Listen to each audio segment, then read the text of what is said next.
예산에 대해서도 한 말씀 드리겠습니다. 예산이 법정 기한을 넘기고 벌써 2주 가까운 시간이 흐르고 있습니다.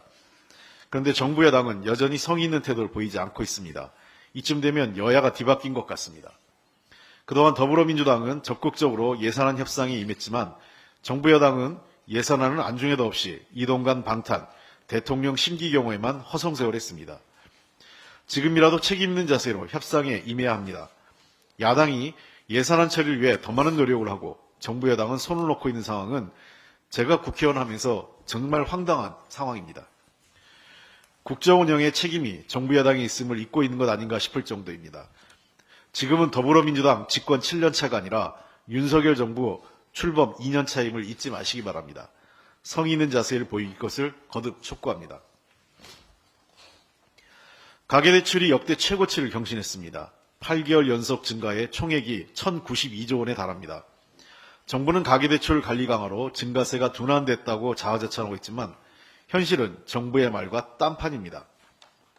11월 주택담보대출은 총 5조 7천억 원 늘었습니다. 이 중 정부 정책자금만 4조 6천억 원입니다. 은행이 아닌 정부가 국민에게 빚을 권한 것입니다. 윤석열 정부의 대출 규제 완화로 줄어들었던 가계대출이 다시 폭증했는데 대통령 비서실장은 이전 정부 탓이냐, 가계부채 위기 시 외환위기 몇십 배 이기라면서 호들갑을 떨었습니다. 그러나 국민을 빚쟁이로 만드는 정책 기조는 그대로입니다. 이 역시 말 따로 행동 따로입니다. 정부는 정책 자금이 서민과 무주택 실수요자를 위한 것이라고 주장합니다. 서민에게 빚으로 주거를 해결하는 것도 무책임하지만 이러한 정책 자금이 고소득자의 아파트 구입을 위한 특혜 수단으로 변질된 것은 정부 주장이 얼마나 허황된 것인지를 잘 보여주는 것입니다. 가계대출 증가가 고금리와 겹치면서 국민 생활은 궁핍해지고 있습니다. 올 3분기 가계 월평균 이자 비용은 전년 같은 기간보다 20.4% 증가했는데 이자 비용이 의류, 신발 지출보다 많은 것으로 나타났습니다. 동일한 통계가 작성된 후 처음 있는 일입니다. 국민은 고금리와 고물가로 이자를 내고 나면 옷 살 돈도 없는 것입니다. 서민경제 상황을 보여주는 지표인 보험계약 해지 환급금 규모는 올 9월 말 기준으로 35조 6,682억 원입니다.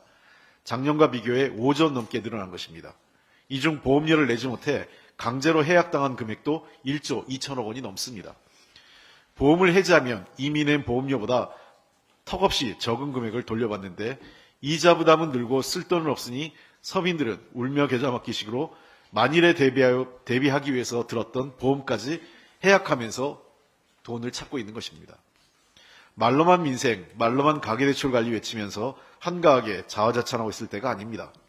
한계에 다다른 서민의 삶, 고금리와 고물가로 옷 하나 마음 편히 사지 못하는 국민생활 부담을 더는데 모든 노력을 다해야 합니다.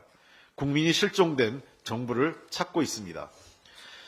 한 가지만 더 말씀드리면 순직한 해병대원 검시에 참여한 해군 검찰단 소속 검사가 해병대 수사단에 외압이 있었다는 진술서를 제출했는데 군 검찰단은 재판에 증거로 제출하지 않은 것으로 확인됐습니다. 이 무슨 황당한 일입니까?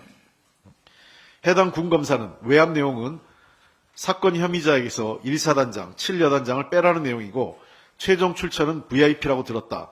해병대 수사단이 직을 걸고 사건에 임하고 있다 하고 명확히 진술했습니다. 임성근 사단장은 부하에게 책임을 뒤집어 씌우는 진술서를 재판에 제출하고 군 검찰단은 대통령으로부터 외압이 있었다는 진술서는 증거로 사용하지 못하게 막고 있는 것입니다. 진실을 은폐하기 위한 시도가 지금도 진행 중인 것입니다. 이 모든 것 전부 다 범죄 행위입니다. 군 검사의 용기 있는 진술에는 왜 국정조사와 특검이 필요한지 국민의힘이 왜 저렇게 기를 쓰고 이를 막으려 하는지가 명백하게 드러나는 것입니다. 여당이 지켜야 할 것은 대통령이 아니라 순직한 해병의 명예와 그분의 죽음의 원인입니다. 다시 한번 말씀드립니다. 어떤 권력도 진실을 이길 수 없습니다.